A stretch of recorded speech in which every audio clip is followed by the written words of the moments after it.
Okay, for case one, the three most important aspects of the buyer's business is one, the customer service. That's a big deal to them. They're very customer based. Two is focused on like marketing, the slogans, the graphics, making sure that they all tie into everything. It's professional, it's relatable to the topic, relatable to the project.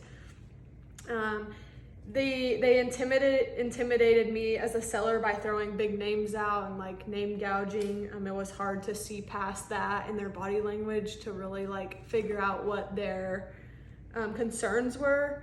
The techniques I used to understand the buyer was just to listen to what they said repeatedly, and like typically when they would repeat it, that meant that was what was the biggest deal to them.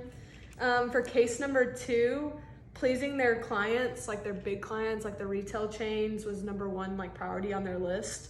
Location, traffic, site plans, and site selection also was a big deal of where the stores were going, how they were going to be mapped out, making sure they were going to be successful. And then customer service and just like fitting all clients' needs and trying to be just like flexible, to work with everyone. And then something that interfered with my ability to see their concern was just like the wide variety of customers, that they weren't very specific. It just was kind of like broad, and it was just hard to determine like what was really their priority. And then I just tried to understand that the large chains are their top priority, and it helped me to understand what was important to them as the buyer.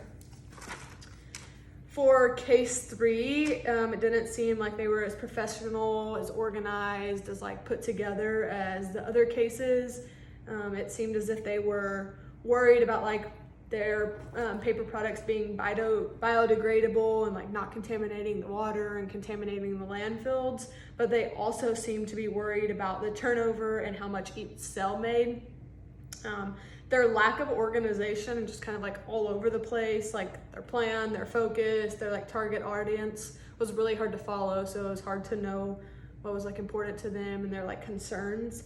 The best way I navigated through that was just like trying to understand and listen to what their priorities and their main concerns were, just so I could understand like what they expected from us as the seller.